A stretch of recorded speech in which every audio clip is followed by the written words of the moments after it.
Then you want to optimize the maternal position. Sometimes the baby's not in the right position. So you have the mother turn on her left or turn on her right. And sometimes you need to optimize the baby's position. The baby, the fetus, may be in a bad position. So you have to have the baby move into a good position. How do you do that? I always spend time, you could push on the belly a little bit, or you can have the mother stand and go to the bathroom, or jump around the room.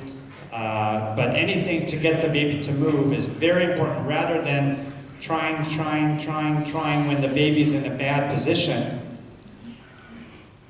It's much more useful to stop and have the mother move around to get the baby to move.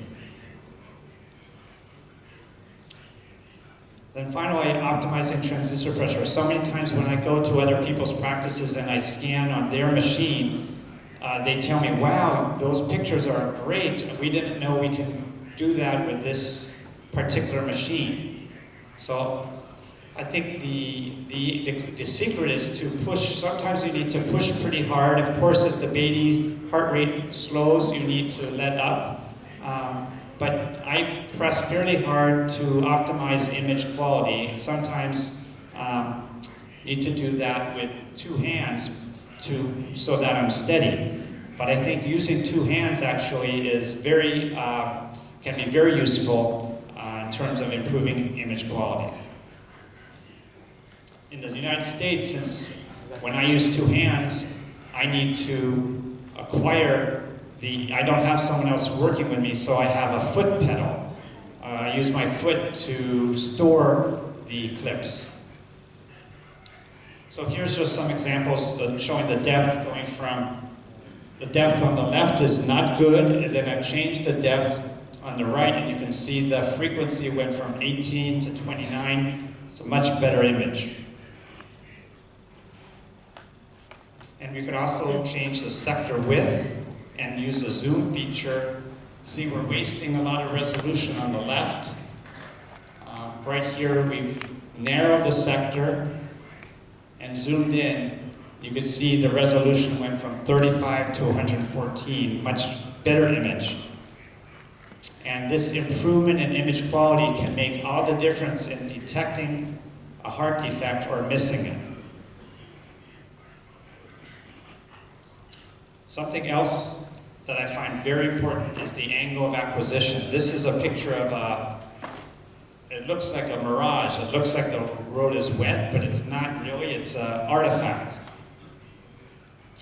There's important artifacts with ultrasound, mainly artifacts related to the angle of acquisition.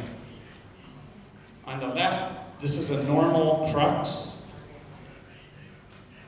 And on the right, this is an AV canal defect.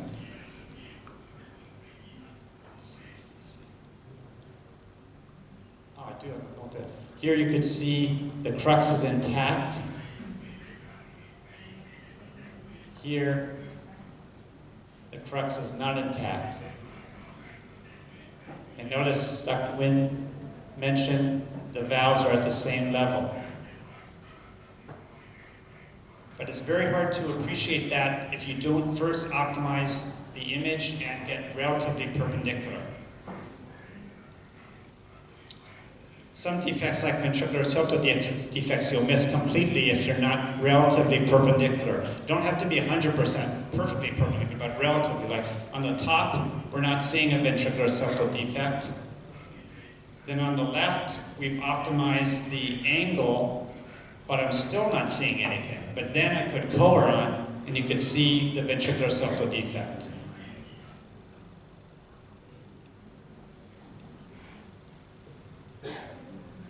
Now, when we're looking at the AffloTrax, and unfortunately, many of my own colleagues at other meetings will often show their examples of tetralogy and AffloTrax. They'll show it with this angle, which I don't think that's the right way. This is parallel to the septum, and it's not a good way to detect colon trunk or AffloTract abnormalities. You do not want to have this angle.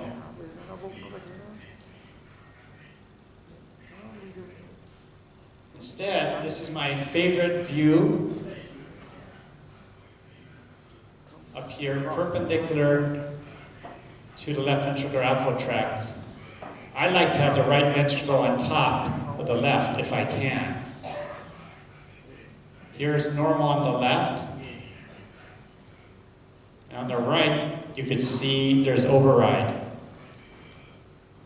The septum is not in continuity with the ascending aorta.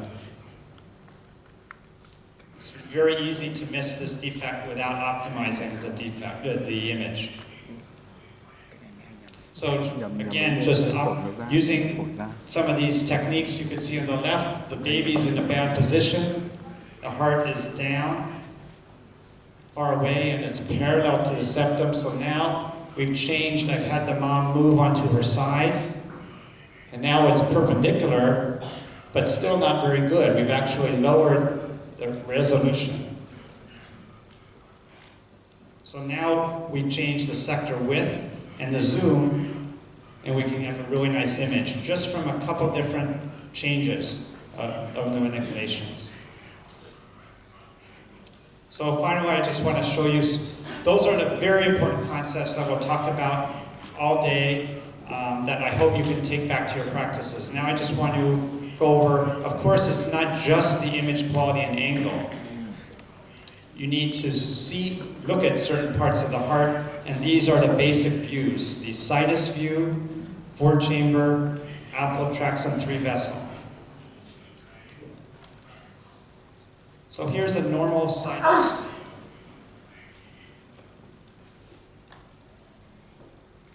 On the left, assuming you've already demonstrated fetal left and right, which we could talk about when we're scanning. There's different ways to do that, but once you know this is left, find the descending aorta and stomach on the left, and then IVC on the right, and there should not be any large vessel. You could have a normal azygos, but it should not be very big back here.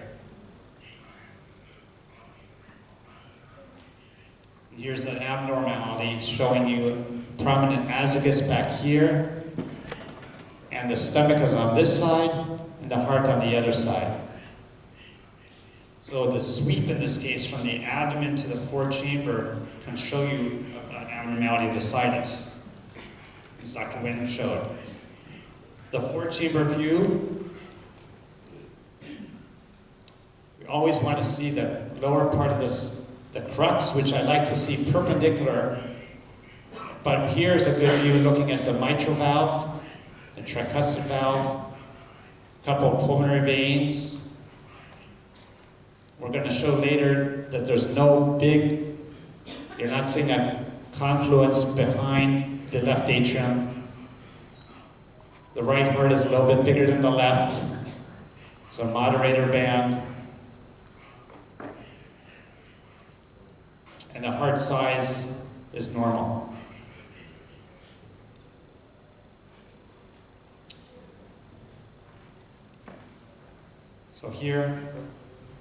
So here, this is an abnormal 4-chamber. You can see the tricuspid valve is not opening up very well. The right ventricle is hypertrophied. The first thing when I see something like this, the first thing I'm thinking is, it's probably normal. I probably haven't optimized my picture.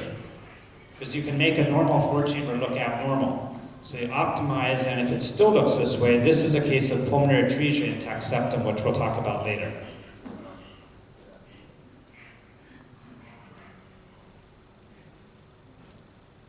So here's the normal left ventricular outflow tract. Again, my favorite view, right ventricle on top, left ventricle on bottom. The aortic valve opens and closes, and it disappears during systole. It's thin, it's delicate, and during diastole, it comes to the middle of the aorta. And this is an important thing I'll get to later. You want to show the ascending aorta, not just very briefly. You want to go pretty far up on the 4-chamber view and watch to make sure that that vessel does not bifurcate and go posteriorly, which I'll talk about later. So here's an abnormality of this view, showing that the aortic valve is very small. This is a case of severe aortic stenosis. Here's the right ventricular outflow tract showing the pulmonary valve, a normal appearing pulmonary valve. It's thin and delicate and disappears during systole. And actually, if you look closely, you can get a peek that this is a 3-vessel view up top with the aorta coming over here to, that's the left of this is the trachea. So here's an abnormality of the pulmonary valve showing severe pulmonary valve stenosis. It's very thick. It does not disappear during systole. So it's very important to look at all 4 valves really closely, watch them move, and you'll get a sense of what's normal and what's not normal. And the aortic valve and pulmonary valve are probably more important, but certainly as important as the mitral valve and the tricuspid valve to watch them move. And here's the 3-vessel view. You can see this is the right side of SVC. This is the aorta coming to the left of the trachea, which is here. And here's the pulmonary artery. And again, we also want to use color on 3-vessel view, which I'll show you later. This is an abnormal 3-vessel view showing a right aortic arch. Here's the aorta coming to the right of the trachea. This is the pulmonary artery going to the left. So sweeps I mentioned. Sweeps are something pediatric cardiologists, we are trained from the beginning to do sweeps. It's very important to do some sweeps, I think, even with low-risk pregnancies. If you haven't been doing it, there's 3 sweeps I think are important. One is from the abdomen to the 4-chamber view. You can see on the left, it's the stomach is on the same side as the heart. And you can see that because we're doing a sweep. And on the right, you can see the stomach goes over here, and it's mesocardial. So this is abnormal. The second clip I think is useful is just showing the crossing of the outflow tracts. On the left, you can see the aorta coming off, and the pulmonary artery crossing. On the right, if you watch closely, you'll see the aorta, what we think is the aorta, coming off the left ventricle, but then it goes posteriorly and bifurcates. So this is a case of transposition, which we'll go over a lot later. And then lastly, a sweep from the outflow tracts to the 3-vessel view here. You don't have to be quite as perpendicular. We just want to show on the left side of the screen, the aorta is coming up and going to the left. You can follow it. It's coming up, going to the left, going up, going to the left of the trachea. Whereas over here on the right, the aorta comes up and it stays on the right of the trachea. It's a right arch. So finally, I just want to summarize this first presentation. We covered a lot of important ground, but congenital heart disease is very common. The prognosis, the outcome for these children, some of these do much better with prenatal detection when we diagnose the heart defect prenatally. But unfortunately, around the world, most congenital heart disease, even major frontal heart disease, are still missed before birth. And part of the reason is that the guidelines are inadequate. They're not requiring us to do enough. People can follow the guidelines and still be missing heart defects. And that's true in the United States and here too. I understand if you're following the guidelines and you miss a defect, you're less likely to be sued. But if the guidelines are going to raise the bar and require more, it will translate into improved imaging. So we need greater focus on image quality, angle of acquisition, color Doppler, and of course using clips and sweeps, especially if the doctor's not doing the scanning. If you're doing the scanning and you're seeing the heart in real time, great. But otherwise, we need people to record and archive the clips. And the screening should include abdominal situs, 4-chamber AlphaTrax and the 3-vessel view, which again goes beyond what the guidelines require. And I mentioned what I feel is important is to try to scan using 2 hands. You need to push. Sometimes I'm pushing hard. I need a second hand to make my hand steady to see the heart. And then I use a foot pedal if I need to acquire. Cảm ơn.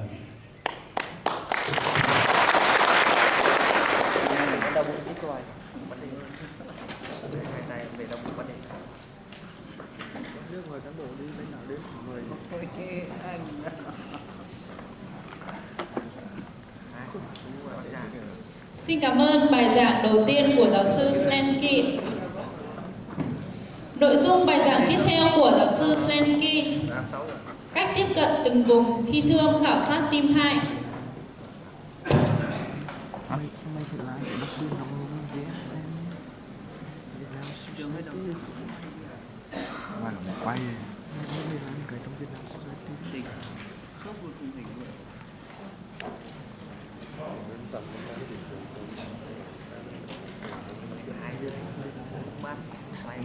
Should we go ahead and start?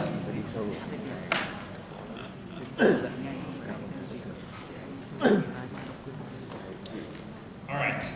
So a lot of what I just talked about, we'll talk about throughout the day, and we can talk about it.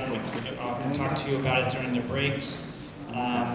And it's concepts and ideas it should be a continued conversation because it may not be easy for you to change everything you're doing tomorrow or next week. It's a matter of practice. So, let's see.